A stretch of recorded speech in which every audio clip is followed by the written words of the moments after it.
যুদ্ধক্ষেত্র মানেই এতদিন আমরা জানতাম ঝাঁ ঝাঁ বুলেটের আওয়াজ, বারুদের গন্ধ আর মুখোমুখি লড়াইয়ে ট্রেনিং প্রাপ্ত পেশিবহুল সৈন্যদের হুঙ্কার।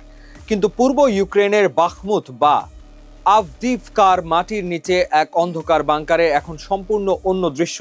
সেখানে একদল তরুণ আরামদায়ক গেমিং চেয়ারে বসে স্ক্রিনের দিকে তাকিয়ে আছেন। চমকে যাওয়ার মতো বিষয় হলো তাদের হাতে কোনো বন্দুক নেই, আছে গেমিং জয়স্টিক।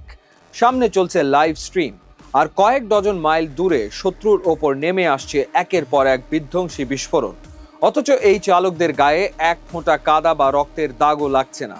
হ্যাঁ দর্শক, যুদ্ধক্ষেত্রের সংজ্ঞাটাই এবার বদলে গেছে।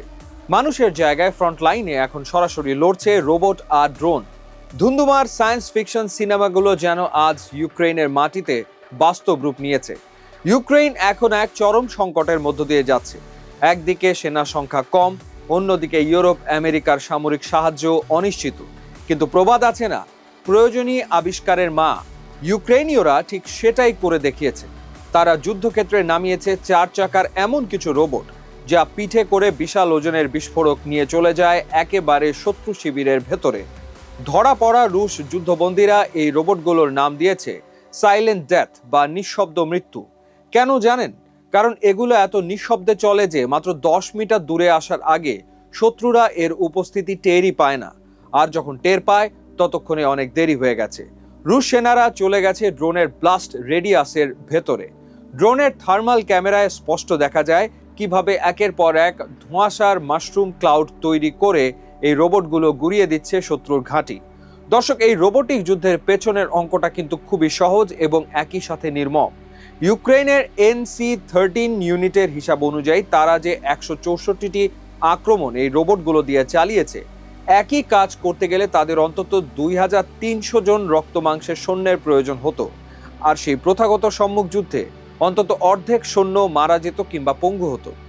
তার মানে স্ক্রিনে দেখতে কিছুটা আনাড়ি আর অদ্ভুত এই রোবটগুলো ইতিমধ্যেই প্রায় 1000 ইউক্রেনীয় সৈন্যের প্রাণ বাঁচিয়েছে। আগে যেখানে যুদ্ধ ছিল বীরত্ব, নিখুঁত নিশানা আর শারীরিক শৃঙ্খলার বিষয়, এখন তা হয়ে দাঁড়িয়েছে নিখাত প্রযুক্তির খেলা।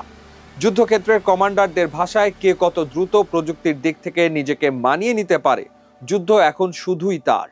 দর্শক, শুধু আত্মঘাতী বোমা ফাটানোই নয়, পদাতিক বাহিনীর সাধারণ কাজগুলো এখন রোবট নিখুঁতভাবে করছে।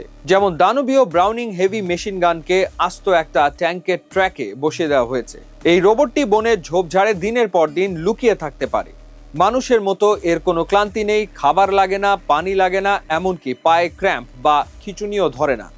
শুধু 400 রাউন্ড গুলি শেষ হলে একে রিলোডের জন্য ফিরে আসতে হয়। জানলে অবাক হবেন, যখন এই মেশিন গানধারী রোবট প্রথমবার রুশদের দিকে ধেয়ে যায়, তারা স্রেফ আতঙ্কে মাটিতে গড়াগড়ি খাচ্ছিল। কারণ এমন এক যান্ত্রিক দানবের মুখোমুখি হওয়ার জন্য তারা মানসিকভাবে একেবারেই প্রস্তুত ছিল না। এছাড়া যুদ্ধক্ষেত্র থেকে আহতদের উদ্ধার করা কিংবা ফ্রন্টলাইনে খাবার ও গোলা বারুদ পৌঁছে দেওয়ার কঠিন কাজগুলো এখন রিমোট কন্ট্রোল রোবটরাই সামলাচ্ছে। তবে দর্শক, রোবট যতই যুদ্ধকে হাইটেক করুক না কেন, ইউক্রেনের সাধারণ মানুষের জন্য লড়াইটা কিন্তু এখনো ভীষণ কষ্টের, ভীষণ বেদনার। ড্রুজিলকা বা ক্রামাতোরস্কের মতো ফ্রন্টলাইনের শহরগুলোতে এখন ছদ্মবেশে থাকারও উপায় নেই, কারণ মাথার উপর 24 ঘন্টা ঘুরছে রুশ ড্রোনের কড়া নজরদারি। আর সবচেয়ে বড় সংকট হলো জনবলের। ইউক্রেনীয় সৈন্যদের টানা 300 দিনেরও বেশি সময় ধরে থাকতে হচ্ছে সূর্যের আলোহীন ফ্রন্টলাইনের বাংকারে। আজকের যুদ্ধক্ষেত্র আর বীরত্বের চারণভূমি নেই, তা হয়ে উঠেছে অ্যালগোরিদম আর রিমোট কন্ট্রোলের এক ঠান্ডা মাথার লড়াই। ইউক্রেনীয়দের এই অভাবনীয় প্রযুক্তিগত বিবর্তন হয়তো রাশিয়াকে কিছুটা কোণঠাসা করছে, কিন্তু দিন শেষে আকাশের ওই ড্রোনের গুনগুন শব্দ আর রোবটের চাকার ঘর্ষণের নিচে চাপা পড়ে যাচ্ছে হাজারো মানুষের স্বাভাবিক জীবন আর বেঁচে থাকার আকুতি। কারণ যুদ্ধ শেষ পর্যন্ত শুধু ধ্বংসের রূপ, তা মানুষ করুক কিংবা রোবট।